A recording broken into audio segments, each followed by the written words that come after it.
오늘 함께 나누실 하나님의 말씀은 시편 42편 1절에서부터 5절까지의 말씀입니다. 시편 42편 1절에서 5절까지의 말씀. 우리 또 이렇게 특별한 예배를 드리게 된 것이 이렇게 자연스러운 일은 아니지만 주일학교를 담당하시고 또 유치부 담당하시고 학생회 담당하시고 또 이렇게 여러 분야에 함께 모여서 예배 드릴 수 있는 시간이 거의 없는 목사님들이 한자리에 모였으니까 오늘은 좀 같이 말씀도 나누고 은혜도 나누는 그런 시간을 좀 제가 준비해 봤습니다. 그래서 말씀 봉독도 우리 순서대로 우리 목사님부터 한 절씩 할까요? 하나님이여, 사슴이 시냇물을 찾기에 갈급함 같이 내 영혼이 주를 찾기에 갈급하니이다. 내 영혼이 하나님 곧 살아계시는 하나님을 갈망하나니 내가 어느 때에 나아가서 하나님의 얼굴을 배울까? 사람들이 종일 내게 하는 말이 내 하나님이 어디 있느냐 하오니 내 눈물이 주야로 내 음식이 되었도다. 내가 전에 성의를 지키는 무리와 동행하여 기쁨과 감사의 소리를 내며 그들 하나님의 집으로 인도하였더니 이제 이 일을 기억하고 내 마음이 상하는도다. 내 영혼아, 내가 어찌하여 낙심하며 어찌하여 내 속에서 불안해하는가? 너는 하나님께 소망을 두라. 그가 나타나 도우심으로 말미암아 내가 여전히 찬송하리로다. 아멘. 하나님 제겐 참 두려운 게 많습니다. 잘 모르는 것도 너무 많습니다. 부끄러운 일은 헤아릴 수도 없고 지치고 힘든 때에도 그때도 의연한 척해야 할 때도 있습니다.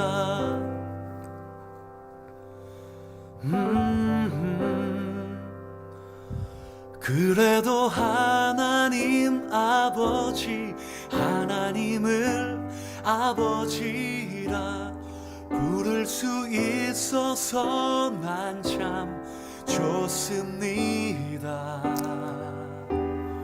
오 나의 하나님 아버지, 하나님을 아버지라 부를 수 있어서 난 참 다행입니다. 오 나의 하나님 아버지, 하나님을 아버지라 부를 수 있어서 난 참 좋습니다. 우리 아버지 되신 하나님, 전능하신 하나님을 향한 우리의 예배는 계속됩니다. 자, 오늘 이렇게 또 함께 모였으니까 성도들에게 우리의 삶에 어려웠던 때의 경험들, 그리고 그것을 어떻게 믿음으로 목사님들은 이겨낼 수 있었는지, 또 그때의 생각나는 찬송이라든지 말씀이 있었다면 그게 무엇이었는지 함께 좀 나누는 시간을 가졌으면 좋겠습니다. 오늘 1부 때에는 우리 김일교 목사님하고 황성문 목사님께서 나눠주셨는데, 이상구 목사님, 삶의 가장 힘든 때가 언제였고 어떻게 믿음으로 이겨내셨는지 성도들과 좀 나눴으면 좋겠습니다. 저는 지나고 나니까 괜찮은 것 같은데 많이 있었던 것 같은 생각이 듭니다. 가장 최근에 있었던 일이 있습니다. 작년 여름에 저희 어머니 발가락에 암이 생겼다는 암 판정을 받고 이제 의사 선생님의 그 설명을 듣고 수술을 하게 됐습니다. 1차 수술을 하고 조직 검사 후에 다시 검사를 받았을 때 발가락 하나를 절단해야 된다라는 설명을 들었습니다. 그리고 나서 사실은 굉장히 가슴이 막 저리고. 다른 질병도 좀 있으시잖아요, 그죠? 다른 병도 있으시잖아요. 네네. 당뇨 아니 없으시고. 당뇨는 없으시고 이제 그 치료하는 과정 중에서 이제 검사를 전체 진행하는데 이제 정강이뼈에 만성골수염이 함께 존재한다고 해서 정강이뼈도 깎아서 치료를 해야 되고 이식 수술해야 되고 이제 수술을 이제 10월달에 앞두고서 계속 검사를 진행하는 가운데 의사 선생님들이 협진을 해서 서로 의견을 모으는 가운데 또 충격적으로 저에게 또 통보가 왔습니다. 발가락이 하나가 아니라 발등까지 절제해야 된다라는 그 통보를 받게 됐습니다. 근데 이제 그걸 받을 때 이제 제가 어떻게 이거를 받아들여야 되지? 나는 난데 이걸 어떻게 어머니께 설명을 해야 될지 80 되신 어머니께 이거를 제가 설명할 자신이 없더라고요. 그러니까 뭐 발을 절단해야 됩니다 이런 네네네네네. 말씀을 드린다는 게. 그러니까 이제 그것 때문에 하루를 잠을 못 자면서 고민을 하고 그 다음 날 어머니를 조용히 휠체어에 태워서 병원 그 뜰에 모시고 나갔어요. 그래서 그리고 이제 뜰에서 어머니께 이제 이야기를 시작했습니다. 이걸 어떻게 설명을 해야 될지 모르겠는데 어머니 상태가 좀 안 좋습니다. 그랬더니 어머니께서 얘기해라 괜찮다 그러시면서 어머니 발가락 하나가 아니라 어머니 발등을 포함한 일부 절제를 해야 된다고 그랬더니 어머니께서 아버지 감사합니다 그러시더라고요.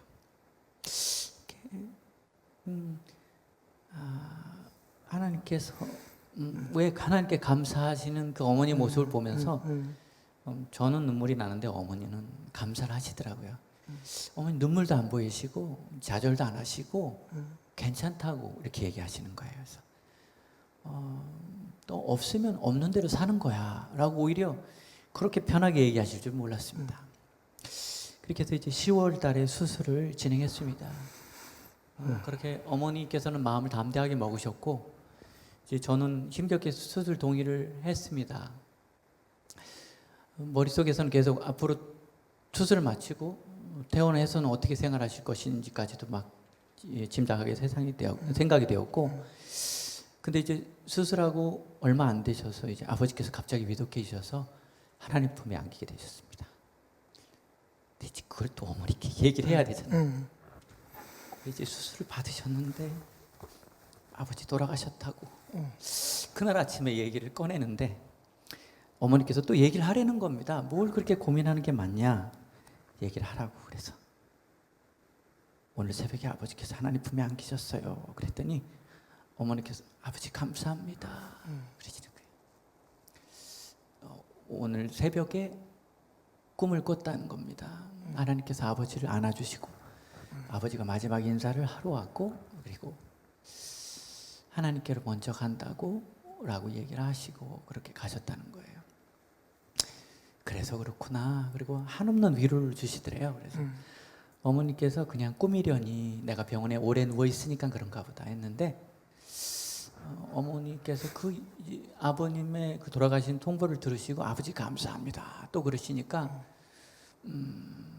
저는 굉장히 무거운 마음으로 이야기를 꺼냈는데 어머니는 담담하게 또 그것을 받아들이시더라고요. 제가 없을 땐 아마 어머니께서 한참을 우셨을 것 같습니다. 자식 앞에서 한 번도 눈물을 보이시지 않으시는 분이기 때문에 아마 그러셨으리라고 생각이 되는데 그 얘기를 꺼내는 게 굉장히 어려웠습니다. 저는 저 나름대로 하나님 어떻게 해요? 제가 어떻게 얘기하면 좋아요? 저는 어떻게 설명을 할까요? 라고 얘기했는데 그 아버지 감사합니다라는 답이 계속 돌아오는 거예요. 오히려 어머님을 통해서 위로를 받았고 그리고 이제 치료를 계속하면서 이제 정강이뼈 수술까지 진행을 해야 되기 때문에 올 3월에 수술이 예정되어 있었습니다. 그런데 수술한 다리시기 때문에 다리 한쪽에 힘이 없으셔요. 그래서 지지난주에 그만 그 다리를 잘 딛지 못하시고 넘어지셔서 고관절이 골절되는 사고를 당하셨습니다. 응급실에서 갑자기 전화가 왔습니다. 송수부님 보호자 되십니까? 예. 응급실로 얼른 오십시오. 그래서 무슨 일이십니까? 고관절이 골절됐습니다. 그래서 빨리 수술을 진행해야 합니다. 운전을 하고 가면서 하나님 또 이거 어떻게 해요? 또 그쪽 다리 같은데 어떻게 해요?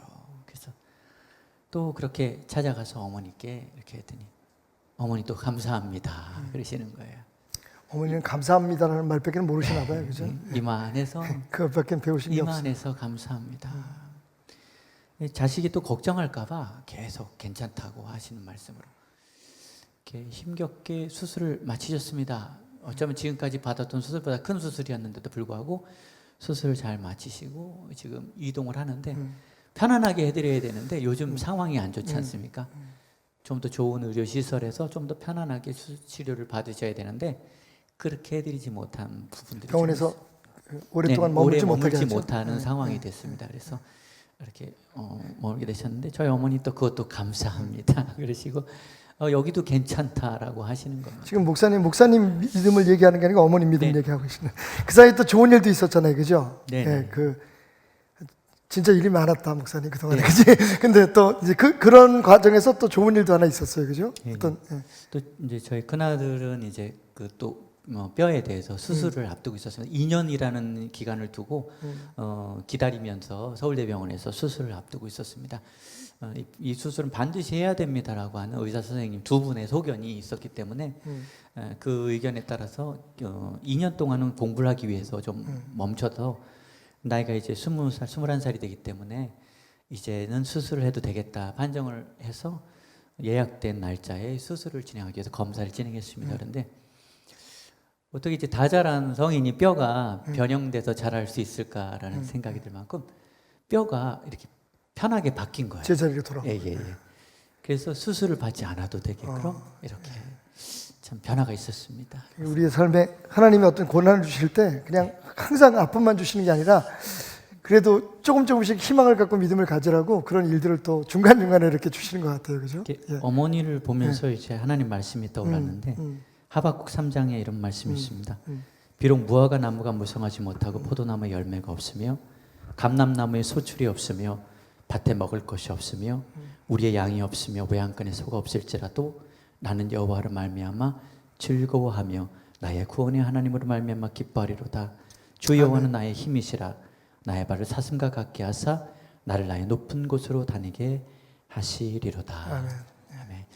말씀이 생각났습니다. 어머니가 자꾸 몸에서 하나씩 잘려 나가시는데 몸에서 하나씩 기능을 잃어가시는데 자꾸만 감사하시는 모습 속에서 다이로도 하나님이 계셔서 감사합니다. 아멘. 하는 생각이 들었습니다.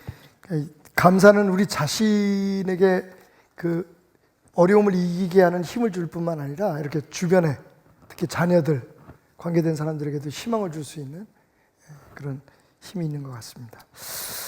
예, 하박국 3장에 있는 말씀 나눠주셨고요. 이건희 목사님은 뭐 이상구 목사님의 간증을 들으니까 근데 이제 뭐 평소 같지 않게 이렇게 소리들 깔고 그래. 좀 편안하게. 이제 갑자기 예배가 너무 처지는 것 같아서. 네 알겠습니다. 제가 결혼을 해보니까 하나 이제 평소보다 몰랐던 거 하나 알았던 게 하나님의 마음이 이러시겠다라는 걸 느낀 거예요. 그러니까 사모님 그렇게 힘들게 해요? 그런 건 아닌데요. 그건 아니고 가- 없어 지금. 예. 아까 일부 예배 드리고 가셨어요. 네네 감사합니다. 그것도 감사합니다. 제가 결혼을 하고 나니까 아이가 생기니까 하나님의 마음을 좀 이해할 것 같았습니다. 근데 사실은 제가 오늘 이제 같이 간증을 하는 거는 고난이라기보다는 어려움이라는 표현이 좀 이제 고난까지는 아닌데 어려움이다라고 좀 표현하고 싶고요. 그리고 사실은 지금 그렇지 않은데 예전에 그때 잠깐 그랬다는 것을 알고 계시고 좀 들어주시면 좋겠습니다. 뭔가 안전장치를 만들어 놓고 얘기를 시작하는 것 같아요. 아니 제 형편이 그러니까 뭐 목사님들은 다 뭐 이렇게 그런가 보다 이런 어떤 선입견이 가지실까봐 그때가 언제였냐면 이제 시은이가 한 3살 때 됐던 때였습니다.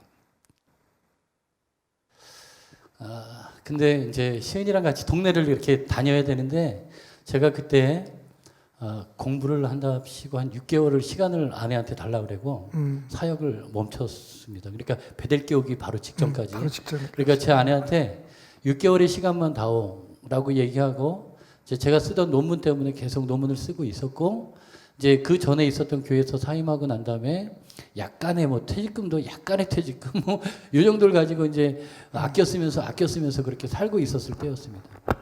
3살짜리 된 우리 시은이랑 동네를 한 바퀴 도는데 제가 그 당시 시은이한테 장난감을 하나도 사줄 수 없었고 어디를 데리고 가서 놀 수도 없는 상황이었습니다. 왜냐하면 아껴 써야 되는 상황이었기 때문에 그래서 이제 그렇게 아껴 쓰고 있는데 이 아이가 제가 해줄 수 없는 이 한계를 느끼는데 제가 그때 이 아이에게 놀게끔 해주기 위해서 어떤 행동을, 그 행동보다는 어떤 이제 뭐를 주었습니다. 근데 제가 그 전에는 사실은 제가 옛날에 저 도남동에 있는 베들교회에서 담임 목사님께서 저한테 장래의 꿈이 뭡니까? 그래서 제가 그때 이렇게 대답했습니다. 아마 기억하실 수도 있겠지만 저는 예수님을 위해서 죽는 게 제 소원입니다. 기억 못 하겠는데. 예, 그때는 그랬습니다. 예, 그렇게 얘기했는데 그렇게 예수님을 위해서 죽겠습니다라고 고백했던 제 신앙 고백에 제 신앙에 따라서 매 순간순간 열심히 나름대로 살았습니다. 뭐 일주일에 한 번씩 뭐 기도를 삼각산 올라가서 기도를 한다든지 아니면 저 나름대로의 규칙을 정해서 정말 열심히 했습니다. 하나님 앞에 최선을 다해서 해야 된다는 생각이 들어서 그렇게 했습니다. 그리고 주변에 이제 많은 세상의 어떤 가치와 기준들에 대해서 나는 그것과 다른 이제 목회의 생활을 해야 되는 사람이기 때문에 그건 나의 가치관과는 다른 거야라고 선을 정확하게 긋고 지내게 되었습니다. 뭐 한 번은 친구 결혼식장에 갔는데 친구가 제가 그때 축의금을 돈이 없으니까 3만 원을 이렇게 했는데 그때 그 친구가 장난스레 한 행동인데 100만 원 정도의 만 원을 들고 드럭드럭거리면서 저한테 그러더라고요. 야, 이 정도는 해야지 라고 얘기하는데 그 장난이 저한테 상처가 너무나도 확 꽂혔던 것입니다. 왜냐하면 3만 원도 겨우겨우 만들어서 온 저에게 그렇게 장난을 치는 친하니까 쳤는데 왠지 모르게 물질 앞에서는 작아지고 낮아지는 제 모습을 아파하는 제 모습을 보았습니다. 하루는 또 친구가 결혼을 또 한 친구가 왔습니다. 고등학교밖에 졸업하지 못했고 그런데 대학교 졸업한 부인을 만났고 그리고 저에게 찾아올 때 아주 훌륭한 멋있는 차도 한 대 몰고 왔습니다. 그리고 내가 저쪽 역천동에 집 한 차를 샀어 라는 얘기까지 했습니다. 그 이야기를 듣는데 부러웠습니다. 그래도 결단할 수 있었습니다. 하나님, 제가 하나님을 쫓아가야 되는 사람이기 때문에. 그런데 여러 이러한 비슷한 상황들, 어려운 상황들, 혹은 기도의 상황들 아무렇지도 않게 넘어갔는데 그 시은이가 아무것도 장난감을 갖지 못하고 아니면 갖고 싶었는데 사주지 못하는 그 상황 가운데에서 제가 그 아이에게 지금은 제 형편이 그렇진 않지만 저기 풀숲에 떨어져 있던 테니스 공이 보였습니다. 그래서 집에 가서 깨끗하게 씻고 시은이에게 건네주면서 같이 놀이를 하자고 이야기했습니다. 저는 그 순간 내가 하나님을 위해서 살아간다고 고백했지만 흔들리는 것 때문에 힘들고 해주지 못하는 것 때문에 힘들고 아파하는 제 모습을 보면서 하나님 앞에 어떻게 해야 되는지에 대해서 기도하고 간구했습니다. 그런데 결론은 늘 똑같았습니다. 하나님을 붙잡고 그것이 아닌 하나님의 나라의 것들을 바라보면서 소망하는 법을 배우게 된 것입니다. 그런 중에 이러한 말씀이 저에게 그래서 한번 같이 이 말씀을 읽어드리도록 하겠습니다. 시편 26편 2절부터 4절의 말씀인데 여호와여 나를 살피시고 시험하사 내 뜻과 내 양심을 단련하소서. 주의 인자심이 내 목전에 있나이다. 내가 주의 진리 중에 행하여 허망한 사람과 같이 앉지 아니하였사오니 간사한 자와 동행하지도 아니하리이다. 제가 이러한 결단을 주님 앞에 의도적으로도 해야 되겠다는 결심이 들었습니다. 그리고 그러한 과정들이 지나고 나니까 너무나도 행복하게 목회 생활에 지금 뭐 좋은 목사님들과 함께 하고 있고 좋은 성도님들과 같이 하게 돼서 너무나도 감사드리고 이 모든 일들을 통해서 다시 한번 어려운 순간에 오직 하나님 앞에 메어달리고 하나님 아버지의 마음을 헤아릴 수 있는 그런 목사로 좀 살아야 되겠다라는 결심으로 매 순간 저의 양심을 단련해달라고 그렇게 하나님 앞에 작지만 기도하고 그렇게 이겨내 나가고 있습니다. 저의 얘기는 여기까지입니다. 장로님들 내년에 월급 좀 애들 장난감 살 만큼은 좀 올려주셔야 될 것 같다는 생각이. 자, 우리 그 1부 때 간증들을 하셨는데 두 분 목사님은 우리 성도님들한테 이런 어려운 시기에 이렇게 축복의 말씀 한마디씩 목사님부터.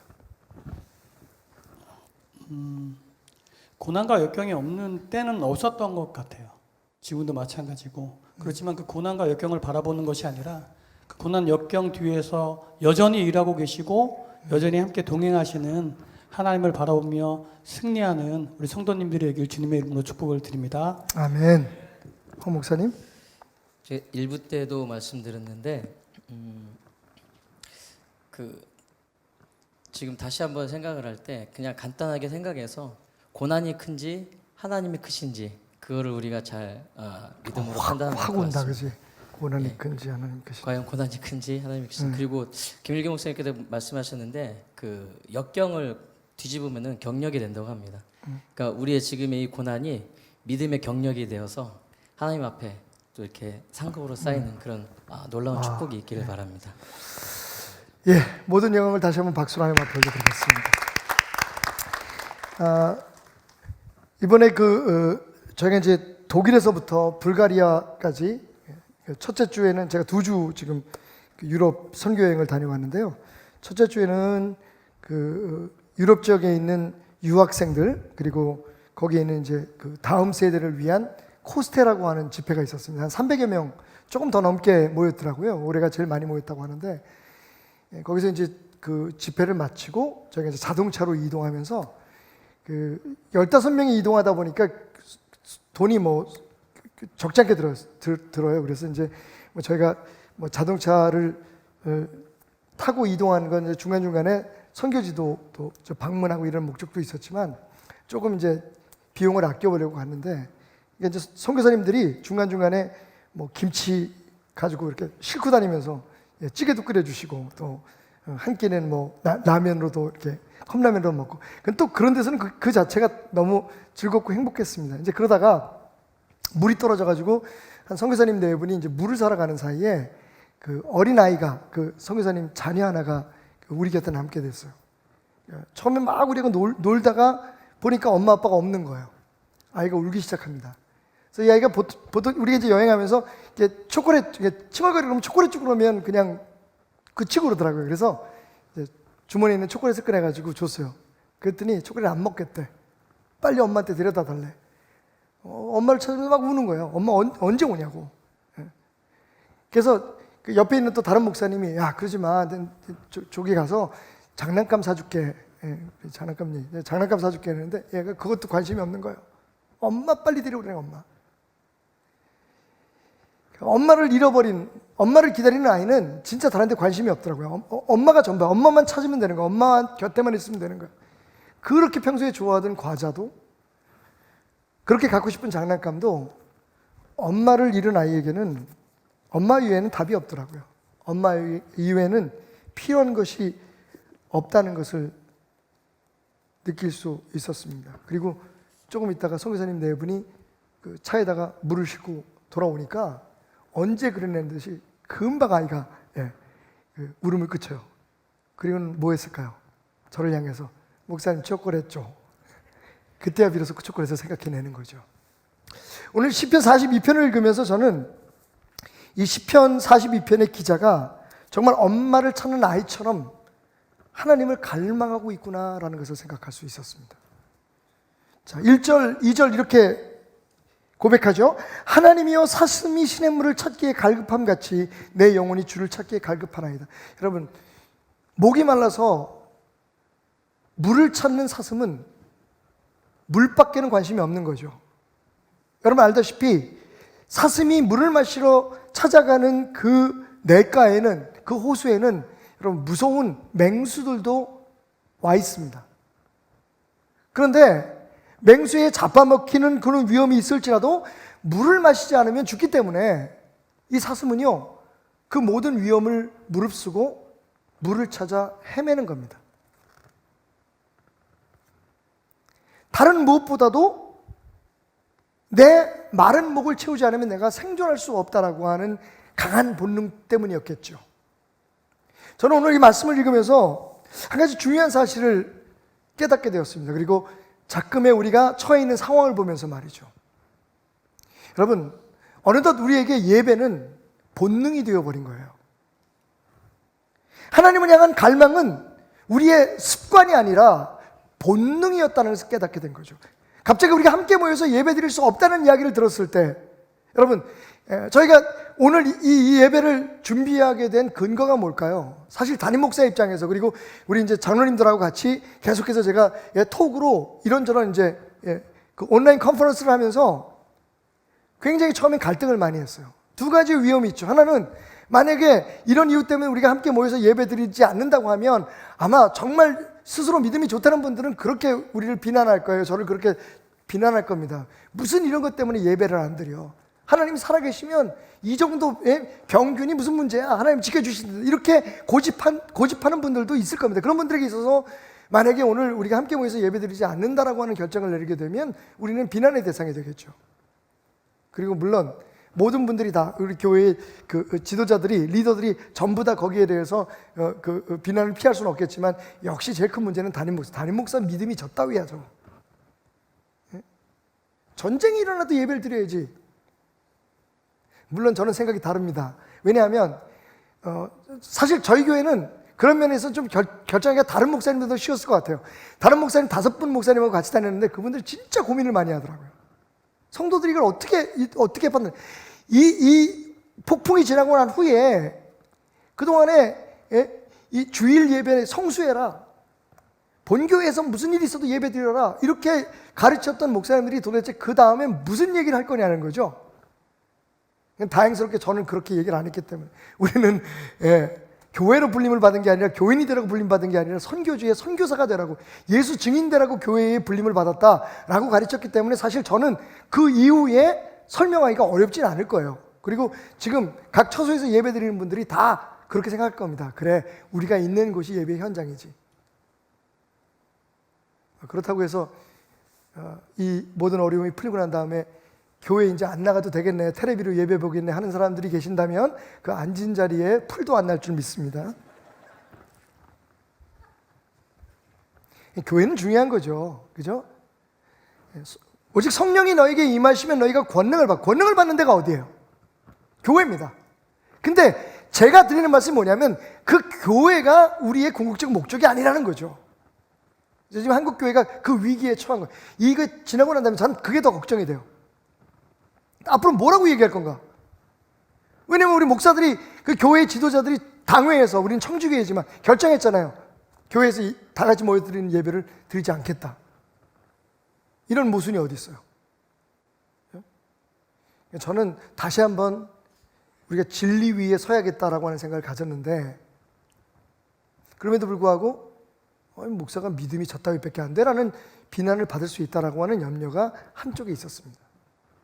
또 한쪽에는 그렇다고 해서 우리가 모여서 우리는 그냥 모여서 예배 드릴 거야 라고 하면 주변 사람들이 얼마나 비난을 할까요? 사실은 우리 그 김일겸 목사님이 지난 주중에 전화를 받았는데 어떤 분이 전화를 해가지고, 교회 안 다니는 자녀가 전화를 해가지고 우리 어머님이 그 지난 주일날 교회를 안 나가셨더니 교회에서 누가 전화를 해가지고 괜찮으냐고, 아마 이제 교회를 못 오셨으니까 연세 드신 분이, 저희가 부탁을 드렸거든요. 우리 교구장님들, 목장님들 전화해서 연세 드신 분들 한번 점검해봐라. 근데 전화를 드려가지고 왜 못 오셨냐고 물어보는 걸 어떻게 생각했냐면, 어머님 교회 오라고, 그 어머님 그렇게 생각하셨나 봐요. 수요일날 예배 참석하라고. 우리 수요일날 예배 안 드렸거든요. 기도회 가졌는데 그 어머님이 그렇게 들으셨나 봐요. 오해를 하셨나 봐요. 그래서 그걸 자녀들한테 나 오늘 교회 가야 된다 그러니까 이제 자녀가 뒤집어진 거죠. 무슨 교회가 있다위냐고. 그런 또 그 일방적인 공격이 있을 수가 있다는 말이죠. 성도들 가운데도 그렇게 생각하는 사람들이 있을 수 있고, 그리고 세상 사람들 더 말할 것도 없고. 근데 이 두 개의 갈등 속에서 오히려 우리 장로님들이나 제가 딱 결정해서 우리가 이런 특별한 예배를 드리겠다, 최소한의 인원으로 예배를 드리겠습니다라고 결정할 수 있었던 근거가 뭐냐면 바로 성도들이었거든요. 아시다시피 우리 교회처럼 아직도 부채가 있어서 그것을 갚아야 되는 상황에 있어서 한 주 예배를 안 드리는, 인터넷에서 난리 났더라고요. 개신교회가 예배를 드리지 않는 것을 포기할 수 없는 이유는, 드리는 것을 포기할 수 없는 이유는 헌금이, 웃기지들 말라 그래. 우리가 정말 그렇게 수준 놓고 돈에 미친 사람들이 아니라는 걸 좀 세상이 알았으면 좋겠어요. 그렇게 몰아가는 거야. 그래서 참, 제가 아까도 말씀드렸죠. 예배 폐지라든지 예배 중지라든지 이런 말을 사용해요. 자존심, 이건 완전히 우리 신앙에 대해서, 그래서 우리가 결정하기가 더 어려웠던 거예요, 그게. 만약에 우리가 이런 형태로 예배를 드린다 그러면 베들교회도 예배를 중지했네 또 누가 얘기할 거 아니에요. 우린 예배 중지한 적이 없어요. 솔직히 담임 목사 입장에선 이번 한 주간 들어오는 헌금에 대해서 신경 안 쓸 수 없어요. 저만 그런 건 아닐 거예요. 그죠? 그럼에도 불구하고 정말 딱 어느 순간에 이거다라고 결정할 수 있었던 건 성도들이거든요. 우린 교회를 유지하기 위해서 여기 모인 게 아니잖아요. 그죠? 우리가 해왔던 어떤 종교 의식을 지속하기 위해서, 그렇지 않으면 그것이 하나님을 섬기는 것이 아니라고 생각하기 때문에 우리가 여기 모인 거 아니잖아요. 성도들의 안위, 그게 가장 먼저 걱정이 됐고요. 두 번째는 아까 전화했다는 그 가족처럼 가정들 가운데는 예수 믿는 사람이니까 안 믿는 사람이 있잖아요. 저쪽 인천 청라 지역에 있는 어떤 목사님한테 들은 얘기인데 그쪽 맘스 카페에서는 난리가 났대요. 시어머니가 교회를 갔다 와서 아이를 안 하는데 그것 때문에 며느리하고 싸움이 붙은 거예요.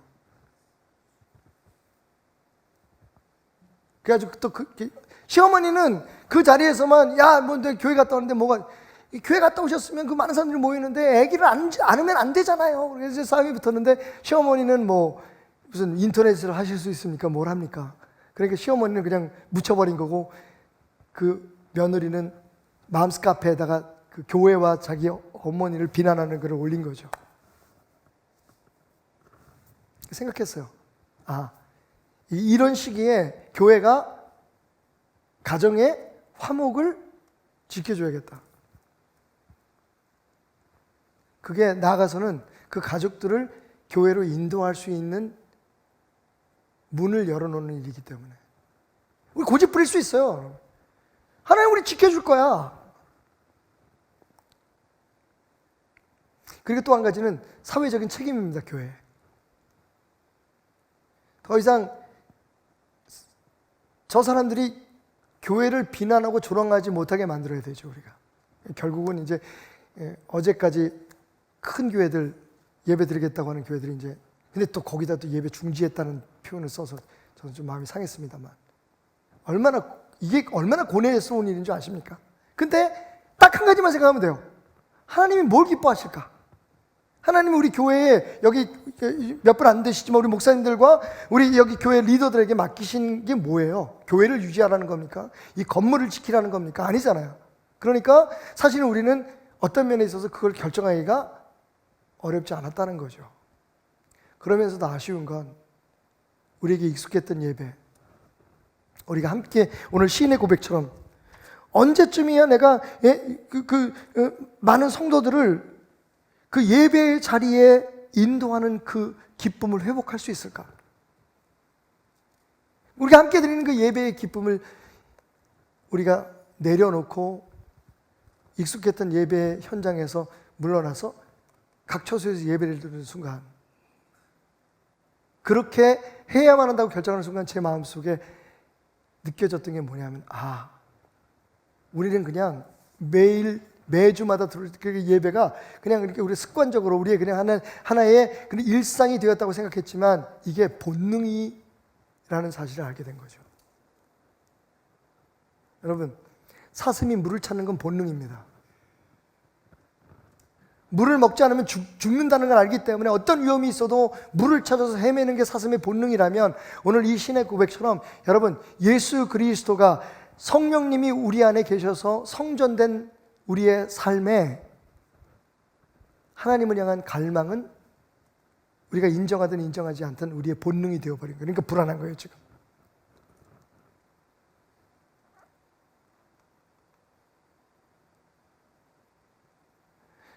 사실은 이번 사태를 통해서 저는 오늘 이 시인의 고백처럼 이 시인이 왜 지금 사슴이 신의 문을 찾듯이 하나님을 갈망하고 있다고 얘기합니까? 예배 드릴 수 있는 성전에서 쫓겨났기 때문에 그래요.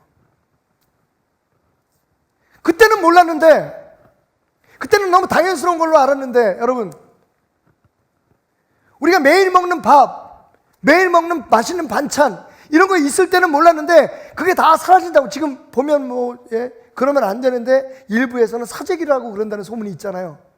뭐가 두려운 겁니까? 이게 없어지면 어떡할까? 그죠? 만약에 우리가 마음대로 이런 먹을 것을 살 수 없는 상황이 오면 우리는 어떡하지? 이런 두려움 때문에 그렇잖아요. 그게 본능 때문에 그래요. 여러분, 그리스도인은 누구입니까? 살아계신 하나님이 성령님으로 우리 안에 와 계신 존재가 할렐루야 그리스도인이에요. 그래서 사실 우리가 지금 느끼고 있는 이 불안감이나 우리가 느끼고 있는 이 죄책감이나 우리가 느끼고 있는 이 두려움은 사실은 제가 볼 때는요, 우리가 우리의 본능을 채울 수 없는 갈증 때문에 그렇다고 생각해요. 저는 의미 없는 고난과 목적 없는 연단을 하나님 안 주신다는 근거에서 분명히 이 일이 지나고 나면 이 문제를 은혜로 받아들이는 사람들에게는 오히려 하나님 앞에 예배드리는 그 시간의 소중함이 더 놀랍게 깨달아지고 하나님에 대한 갈망이 더 깊어지는 축복의 역사가 일어나게 될 줄 믿습니다. 저는 그렇게 생각해요.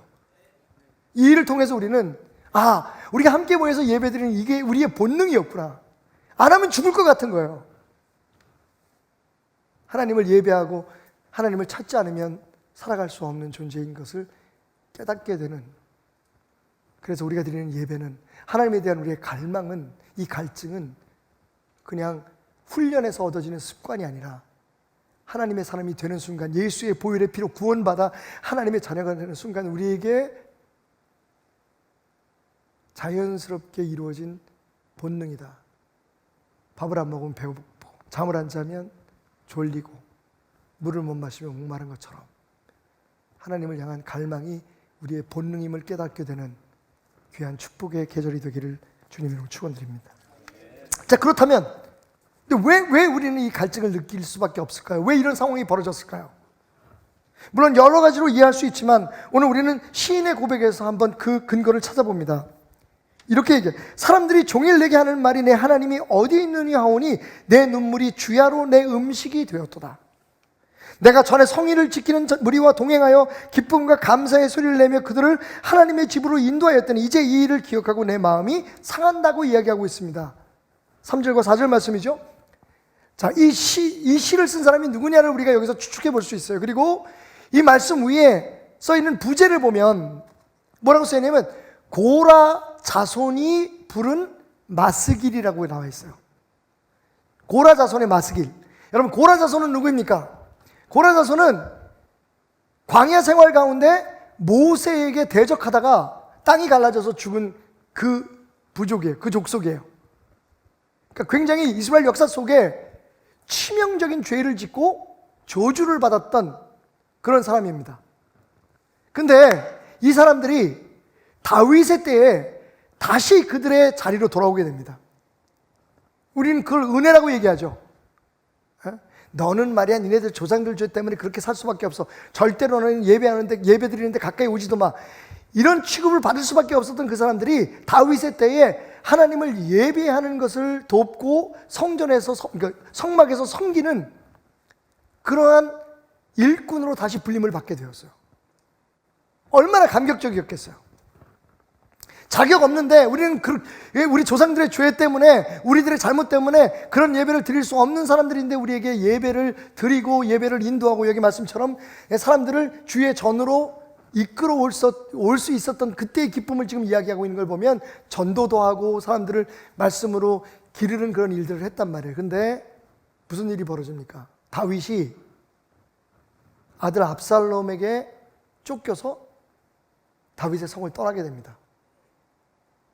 그러니까 그 성전에서 예배를 더 이상 드릴 수 없게 된 거죠. 고라 자손들이 다윗을 따라 같이 그 피난길을 떠나게 되고 오랫동안 그들이 예배드렸던 현장에서, 그 제단에서 예배를 드릴 수 없는 상황이 되는 거죠.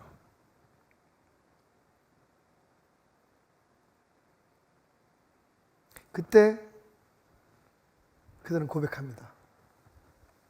내가 주야로 내 눈물을 음식을 삼았다. 굉장히 대조적이죠, 여러분. 시냇물을 찾는 사슴. 여러분, 물이 콸콸콸 흘러내리는 그 물가에서 채울 수 있는 그 목마름을 지금 이 사슴은 뭘로 채웁니까? 눈에서 떨어지는 몇 방울의 물방울로 지금 채우고 있는 거예요.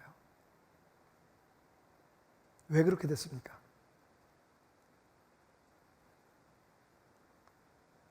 저는 이 갈증의 원인이 가뭄이 아니라고 생각해요. 진짜 갈증의 원인은 콜라였습니다. 콜라. 아이, 또 코카콜라 회사에서 태클 걸겠다. 제 아내가 매일 저한테 하는 얘기예요. 제가 목이 마르면 콜라를 마시거든요. 근데 여러분 아시다시피 콜라를 먹으면 그때는 시원해요. 찬 콜라가만큼 정말 갈증, 그 순간 갈증을 풀어주는 게 없습니다. 근데 문제는 뭡니까? 곧 더 목이 말라져요. 콜라라고만 얘기해서 죄송합니다. 사이다도 똑같아. 무슨 얘기냐? 여러분, 우리 주변에 물이 없어서 우리 지금 목이 마른 게 아니잖아요. 그동안 우리는 정말 예배에 나아가기 싫을 만큼 많은 예배를 드려왔어요. 꼭 내가 그 예배에 다 참석해야 돼? 라고 불평할 만큼 정말 어딜 가든지 언제든지 우리가 드릴 수 있는 예배, 하나님에 대한 갈증을 채울 수 있는 시냇가가 우리 주변에 어디든지 열려 있어요. 심지어는 텔레비를 틀고 라디오를 틀어도 하나님의 말씀이 나오고 예배가 나오고 찬양이 나오는 환경 속에서 살았어요. 근데 막상 오늘 우리가 이 일을 겪어보니까 무슨 생각이 들어요? 우리의 갈증은 예배가 없어서 하는 게 아니에요. 예배자에 나갈 수, 여러분, 이렇게 자유스러운 나라가 어디 있습니까? 그동안에 혹시 교회나 기독교에 대해서 별로 호의적이지 않은 정권이 쓸 수도 있었고, 그런 어려움들도 있었어요. 근데 군부 시대에도, 그죠? 교회 예배를 막거나, 교회 못 나가게 한 적은 없었어요, 이 나라가. 6.25 때, 전쟁 때에는 아무래도 교회에 나가서 예배드리고 이럴 수 있는 상황이 안 됐을지도 몰라요. 옛날 일제 강점기 때는 그런 일이 있었을지 모르지만, 여러분 지금 우리가 사는 이 시대에 이런 일이 벌어질 것을 상상을 못했어요. 다윗이 예배가 습관이 되고 예배가 삶이 되었던, 예배가 본능이 되었던 그 다윗이 이렇게 하나님 앞에 예배를 드리지 못할 일이 벌어질 줄 몰랐다는 거죠. 왜 그렇게 됐을까요? 콜라 때문이에요. 죄송합니다. 단음료 때문에 그래요. 단음료 때문에. 정말 우리가 하나님에 대한 갈증, 교회에서, 그러니까 우리들의 모임과 예배 현장에서 우리가 누릴 수 있는 진짜 우리의 갈증을 시원하게 하는 하나님 말씀이나 혹은 하나님의 은혜를 추구하기보다 당장 우리 입맛에 맞는 것들을 쫓아다니다 보니까 그것이 오히려 우리를 진짜 갈증으로 몰아갔다는 거죠. 다윗이 왕이 될 때까지는요, 정말 힘든 날들을 보냈잖아요. 근데 그때는 오히려 다윗이 하나님 앞에 인정을 받았어요. 아굴람 동굴안에서 예배를 드릴 때, 그죠? 저 엔게디 광야에서 예배를 드릴 때, 그때는 거기는 강단도 없었고 아무것도 없었지만 하나님이 그의 예배를 받으시고 그를 은혜로 충만케 하셨어요. 그래서 그 모든 어려운 시기들을 이겨낼 수 있었다고. 근데 막상 다윗이 왕이 됐습니다. 그 다음에는 어떻게 됐어요? 그 다음에는 자기 스스로 어떻게 나라를 잘 부강하게 만들까 해서 여러 나라의 여자들과 결혼을 합니다. 좋았겠죠?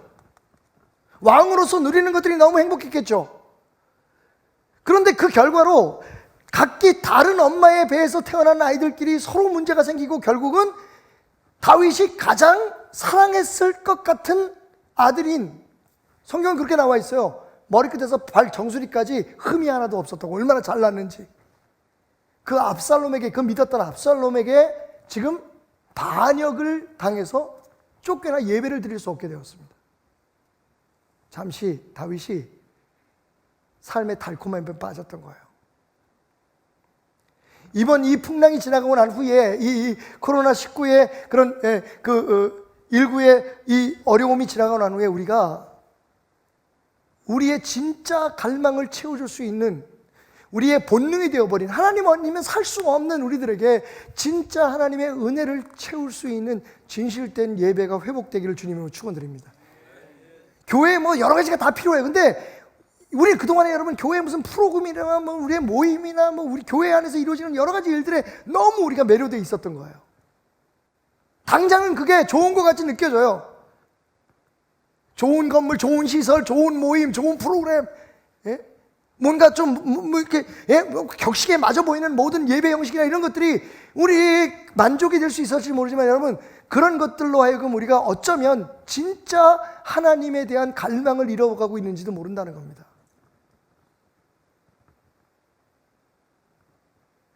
눈에서 떨어지는 몇 방울의 눈물로 목을 치우는 신앙생활은 이제 그만합시다. 결국은 그럼 어떻게 이 문제를 해결했을까요? 마지막 5절 말씀에서 시인은 이렇게 얘기합니다. 내 영혼아, 내가 어찌하여 낙심하며 어찌하여 내 속에서 불안해하는가. 여러분, 결국 눈을 우리에게 돌려야 됩니다.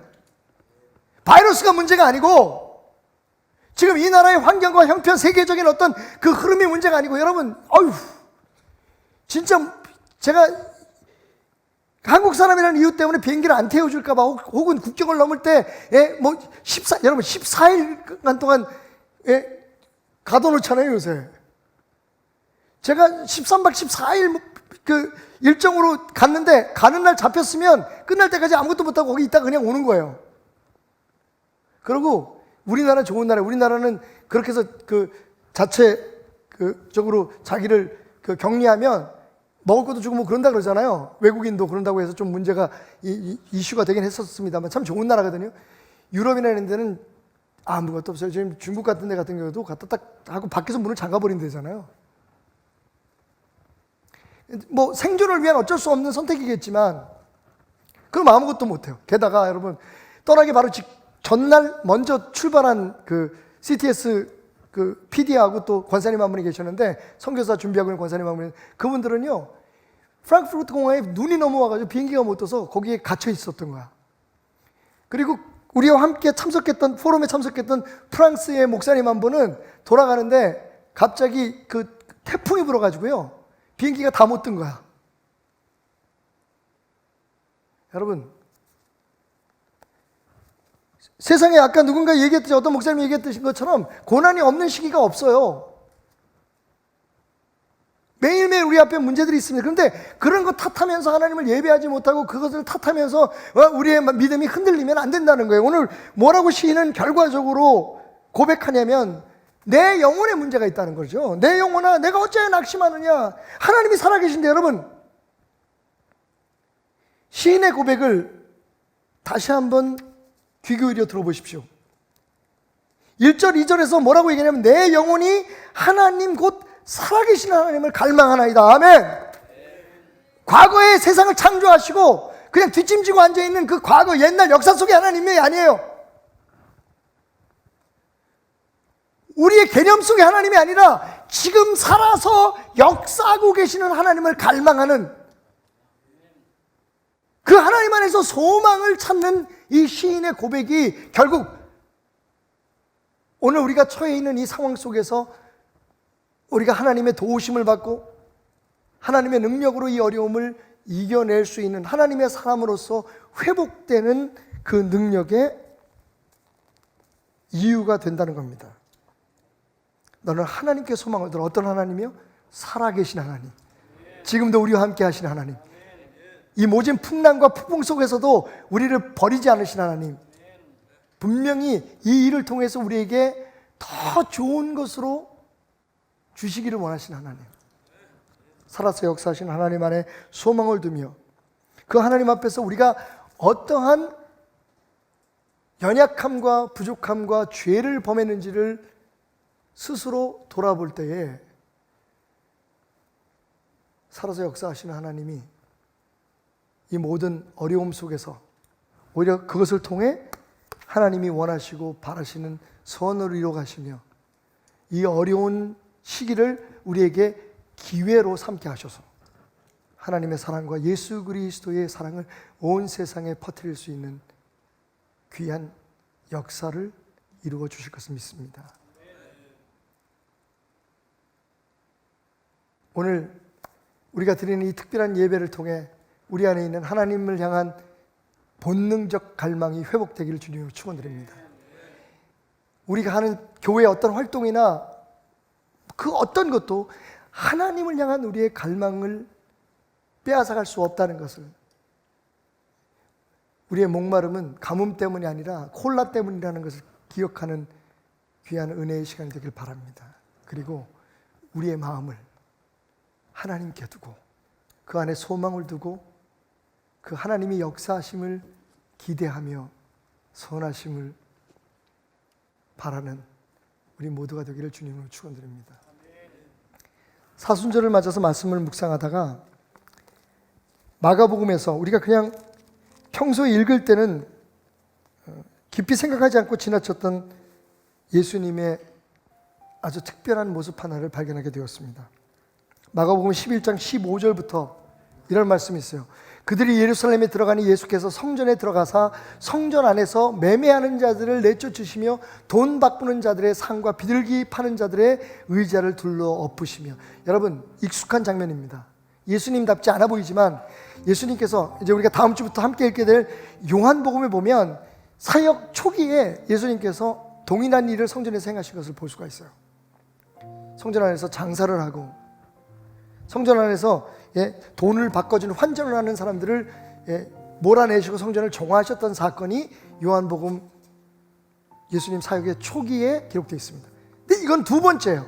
이제 마가복음 11장 이 사건이 끝나고 나면 예수님은 이제 예루살렘으로 가셔서 이제 예루살렘을 지나셔서 골고다까지 가시는 그 여정을 지금 시작하셨습니다. 그런데 여러분, 이 두 번째의 성전 정화 사건을 기록하고 있는 마가는 우리가 꼭 기억해야 될 이런 장면 하나를 우리에게 남겨놓았습니다. 16절.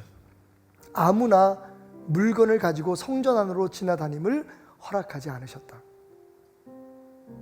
여기만 있는 말씀이에요. 무슨 말씀이에요? 여러분 상상해 보십시오.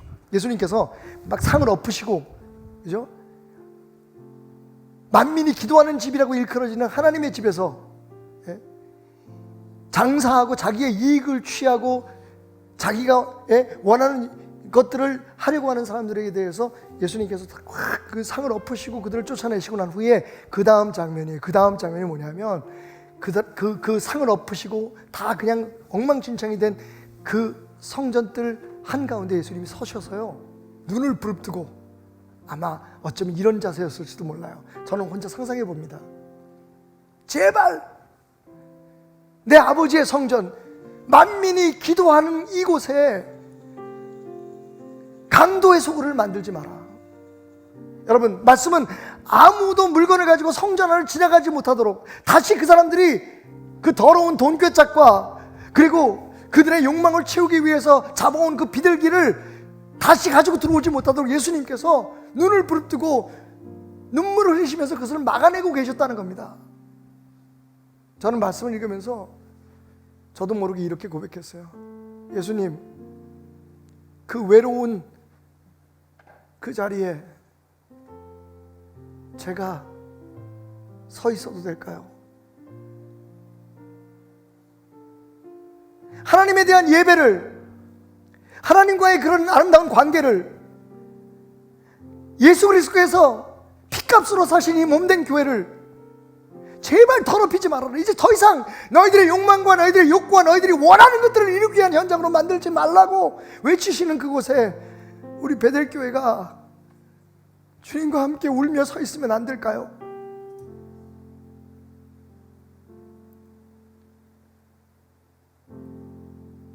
여러분, 이제 여러분 손에 잡혀 있는 영적인 콜라캔을 구겨서 쓰레기통에 던지십시오. 이번 이 일을 통해, 이 귀한 기회를 통해 하나님을 향한 진실된 갈망이, 우리의 본능이 회복되고 살아나기를 주님으로 축원드립니다. 우리가 하나님의 은혜가 아닌 다른 것들로 우리의 목을 채우고 있었으며 우리의 예배를 만족시키고 있었다는 것을, 내가 복받고 나만 잘되면 된다고 하는 그 욕심으로 세상 사람들 앞에 조롱거리가 되고 있었다는 사실을 분명히 깨달을 수 있는 축복의 시간이 되기를 소원합니다. 갈망하는 마음으로, 하나님 아니면, 당신의 은혜가 아니면 나는 안 됩니다라고 고백하는 우리 모두가 되었으면 좋겠습니다.